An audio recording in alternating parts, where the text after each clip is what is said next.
Okay. Zdaj se mogoče za začetek sam navezal na to, kar se ti zdaj govorila. Mogoče čisto en ta specifičen primer, ki se ga pravi te vprašanje tega razpisa arhitekturnega za nastanitve beguncev. Ta primer tega enega dodanega projekta, ki se ne ukvarja z vprašanjem arhitekturne rešitve, same nastavitve, ampak se vprašanje, pač lepo je, tam je začetek zelo lep, se pravi v tem smislu, to ni arhitekturno vprašanje, to je politično-socialno vprašanje. Ne? In v bistvu, na ta način v bistvu to se mi zdi pravilen pristop. Ne? Potem pa v enem tretjem ali pa četrti točki tega je pač recimo eno vprašanje dano, moramo se zavedati, iz kje te ljudje prihajajo. Ne? In je en kratek odstavek nekega kratkega opisa. In tam noter je med drugim napisano tudi, da se v muslimanskih družbah so prostori žensk in prostori moških ločeni. Ne? Da prostori žensk so zasebni prostori, medtem ko so prostori moških zasebni, ki prehajajo v javno. Ne? In tukaj na tej točki se mi zdi, da se mogoče mal izkri nek problem, ki je ta problem, iz katerega po mojem tudi izhaja strah, na katerem strah desnice v končni fazi. Ne? Za moje pojme se mi zdi, da ta strah recimo desnice je v resnici utemeljen v nekih zelo, zelo konkretnih in zelo realnih problemih. Samo pač odgovor je napačen. Ne? In se mi zdi, da mogoče ena oblika zatiskanja oči levice trenutno je to, da se ne sooči z realnostjo tega dejanskega problema. Ki tudi ne trdim, da je zelo specifično definiran. Je pa nek konkreten problem. Po eni strani je zelo praktičen problem tega, da naenkrat pride 20, 30, 50 tisoč ljudi in se tukaj pač naseli. Ne? In po drugi strani teoretski problem, ki si ga tudi se mi zdi zelo dobro zastavlja vprašanje modernizacije islama. Ne? Kjer imamo pač seveda dva pojma, islam in modernizacija, ki sama po sebi tudi nista tako zelo jasna, kakor bi si mi mogoče na prvi pogled mislim. Ne? Zdaj, zanimivo je to tukaj, da ravno humanitarna levica je tista, ki izhaja iz tradicije modernizacije, iz tradicije razsvetljenstva in tako naprej. Ne? In v bistvu oni, mogoče ta tip diskurza je zdaj ta odprimo meje in ta tip humanitarnosti. Ne? Obenem pa to se mi zdi tudi neka pozicija, ki ne misli dejanskega konflikta, do katerega na čist konkretnih primerih lahko pride, ko enkrat takšna količina ljudi pač pride sem. Ne?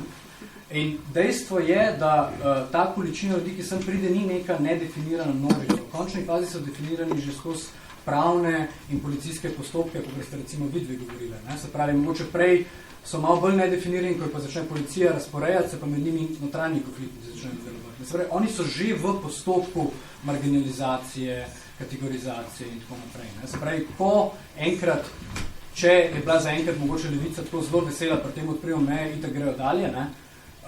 Enkrat bo prišlo do tega, da ne bojo šli dalje. Ne? In mogoče bi bila zanimiva pozicija ravno strajati na temu, da mi nočemo, da grejo dalje, ne? Da hočemo, da pridejo sem in da na nek način pač ostanejo. Ne? Ampak to pomeni soočenje točno tega, se pravi nekega evropskega projekta razsvetljenstva, liberalnosti in tako dalje in pač nekega, recimo, temu nam tujega projekta, ki je pač islam, ne? Ki tudi ni tako enoten. Tako da meni se zdi mogoče to neko vprašanje, ki bi moglo biti v nadaljevanju enkrat mogoče bolj natančno odprto in bi se mogli pač o tem začeti spraševati.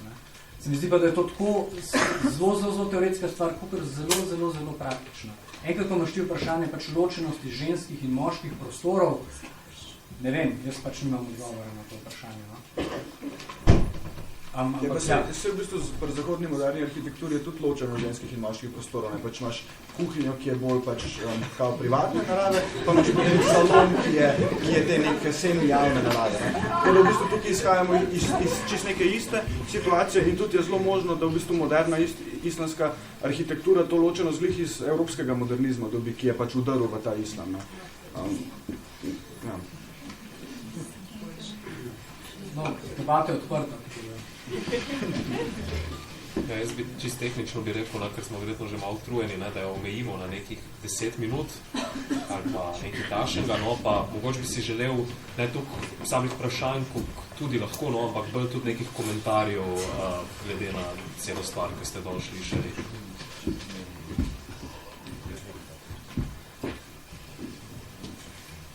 Jaz A lahko samo, ker pač jaz prihajam iz muslimanske družine, ne, da povem to. Mogoče za marsikatero osebo, ki živi v Evropi, ki je žal civilizacijsko nekako Evropa ločena z Bližnjim vzhodom, pa z drugimi državami, kot krščanska pa islamska. Moja recimo izkušnja je bila tako, da prav migracija, a ne, odhod, emigracija, izhod, ti dovoli svobodo. In zato ful podpiram te ljudi, ki si... Seveda, vojna je prvi razlog. Prvi razlog je seveda to brutalno nasilje, ki ga pač imajo.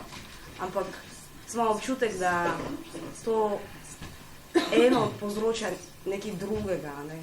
In to njihovo potovanje posledično bo privedlo do hudih fajtov za pravice žensk v Evropi, pa za, samo radikalizirala bo to, kar recimo zdaj se odpira zadnjih, ne vem, 30-40 let. Sorry, v Evropi ženski so dobili volilno pravico, Švica v zgodnjih 80-ih, a ne, to je zelo moderno in oziroma zelo svežo vprašanje, tako da zato imajo oni resnično ogromen politični potencial. In se tega morda diskurzivno ne zavedajo, ampak to pokažejo s sabo, s svojimi telesi.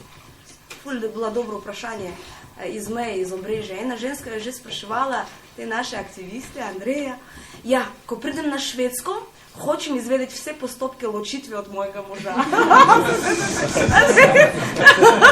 A veš, to se dogaja na Pragu. Dajmo. Vse meje porušiti, ne samo fizične. Da replika na to, zadržimo jih tukaj, mislim, tako, sej mi migriramo v Nemčijo, mislim, kaj bomo zadržili, mislim, a veš, sej imaš debato z njimi, pač ja, Slovenija je kurce, mislim, kaj ne, a veš, kaj bo zadržval, mislim, njihove želje. Tudi jaz rekel, ja, mislim, če imaš ljudi, ki so pač zaradi evropske politike morali riskirati svoje življenje, da bi rešili svoje življenje. Ekonomsko ali pa, ne vem, čisto existencialno, ker so ogrožena. Ne bodo se stavili pač, ne vem, dokaj ne bodo prišli do držav, kjer imajo najboljše možnosti za ekonomske prihodnosti. Z najboljšimi ciljnimi politikami, z največjimi, ne vem, na BDP in tako naprej. To je edino vprašanje, kako jih zdržati, je res vprašanje nasilnega prerasporejanja teh ljudi, kar Evropa planira in bo skušala izvesti pomimo v tem držav, ki se tem postavlja. In to je vprašanje, kako prerasporediti ljudi, ki neke države nočejo v te države, ki jih načeloma nočejo. In kaj to tudi pomeni znotraj Evrope za mejne režime, recimo, ki bodo se mogli znova uvesti, zato da se mora kontrolirati, da ti ljudje ne prihajajo svobodno zemlji. Če se Evropa naenkrat sprejme in take količine ljudi in se začne nasilno prerasporejati v svojem kontinentu, to potem prinese s sabo pač neko politizacijo, policijskost držav, povečano policistnost držav, omejitve gibanja, torej neke reverzne procese v glede svobode gibanja. Druga alternativa, ta želja je pač, ja, fajn bi bilo, mi rabimo neko zunanjo svoboditev na samih, ampak politično proizvesti, to pač proizvedlo sem še več nasilja. No, ni čisto, mislim, itak, da zdaj konkretno je treba spoštovati njihovo željo, ne, pač hočejo iti naprej, ne moreš jih ustavljati in to. Sam meni je pač glavni, mislim, mi je problem, ne, da se strinjam s tem, pa si ti je Gul rekla, ne, pač, da oni so res emancipatorno gibanje, ki grejo in res so fajn. Edini problem, ki mi je ta, da pač oni, njih žena naprej ta fantazma Evrope, ki jo mi jih, vsaj jaz jo razpoznavam kot problem, ne. Mislim, da jih žene naprej ta želja po nekem Ja, tem, ne vem, nemškem, malomeščanskem življenju, sej je cool, ne, tu jih žene naprej, zaradi tega gredo naprej, ampak v tem je tudi problem, no. Sej so avtonomni subjekti, pa vse ne moreš zdaj jih prepričevati v nekaj nasprotenega, no. Sam se mi zdi, da mogoče pa tudi, da bi bilo treba to fantazmo tudi pri njih nekako, ne vem zdaj kako, ampak da bi bilo treba, mislim, da je problem. Tak zelo fantazma, ne. Ja, ima neko predstavo Evrope, ampak niso tak neumni, da ne bi razumeli, kaj Evropa počne, recimo, s svojim, ščitenjem mej in tak naprej. Ne zdi se mi, da slika, Nemčijo in Švedsko, te idealne države, kjer bodo želeli medu in mleko.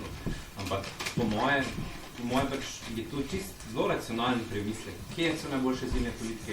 Kje je največja ekonomska moč v Evropi? Ja, bom šel. Kot je rekla Gul, prisilili s tem gibanjem, bodo prisilili Nemčijo konkretno, da bo dejansko morala mobilizirati večje količine sredstev za redistribucijo svojega bogatstva. Temu se ne bi mogla izogniti.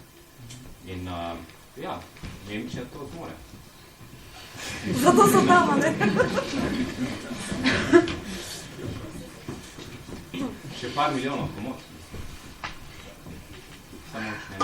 Samo ne. Jaz bi rekla, da prav Hrvaška motite, a veš, Hrvaška dela big deal, da ne bi v Sloveniji slučajno ljudje zaprosili za azila, ne? Če se ne bi Hrvaška obnašala tako, kot se obnaša trenutno, bi bilo tlele že 2000 prošenj za azile, ne? A veš, koliko je to bi bilo hitrejše za Slovenijo, ta razvoja, ne?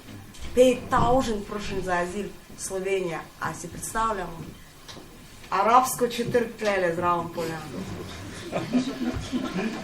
Se recimo, samo komentar je bil to vezan na vprašanje tega, da zdaj, če prej to begunko moramo jih politično zdaj razdeliti in prosili, da to da grejo. Jaz mislim, da je to bolj vprašanje odnosa nas samih do nas samih. No? Mislim, recimo nekaj levičarskega stališča. Ne? In precej realno to, da v neki fazi bo tudi tukaj ostalo toliko ljudi. In takrat bo vprašanje tega, kaj potem narediti tudi, ne? In kaj bo politika levice v tem smislu. Ne? In takrat bojo humanisti, ki se danes oglašajo v uvodnikih in v komentarjih in tako naprej, verjetno bomo malo zgubili trdna tla pod nogami. No? Takrat bojo precej soočeni z neko precej zajebano situacijo, prav konkretno na terenu. Ne? In to je tisto, na kar bi se bi meni zdelo, da je trenutno tisto, o čem bi se bi mogli pogovarjati.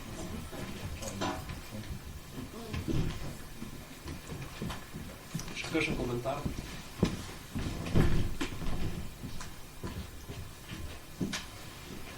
Če ni, še preden zaključimo,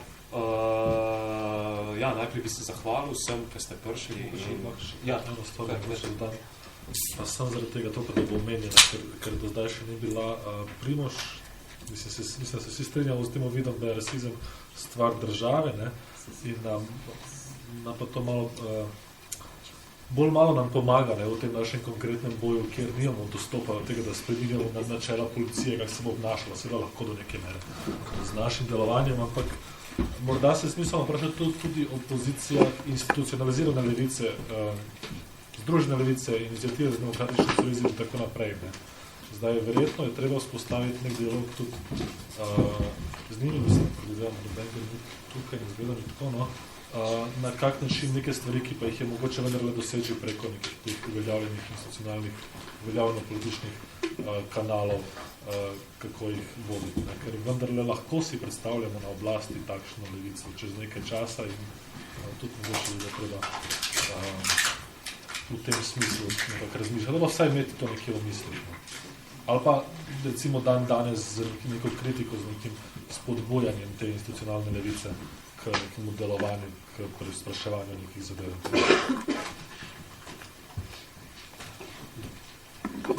Jaz se strinjam, če sem malo preveč resno vzel naslov, pa sem bil premalo porožen, da bi spremenil vmes. Mislim, ta naslov govorimo o diskurzih, o beguncih, ne o sami politiki.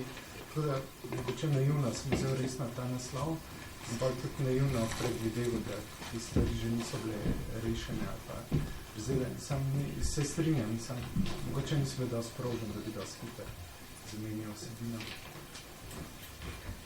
Mislim, moram pa reči, da rekel, da me ta tip, recimo, retorike, saj osebno, ta tip retorike parlamentarne levice, glasujte za nas, drugač bo fašizem iritiran. Se mi zdi tako propagandistično izsiljevanje, kao, če ne bomo mi v vladi, bo nek Orban, lejte, kriza je, v krizi je vedno v vladi Orban, razen, če glasi. Ne, zdi se mi tako pocen propagandistično izsiljevanje, saj osebno. Ok. Preden zaključimo, če res ni več komentarjev,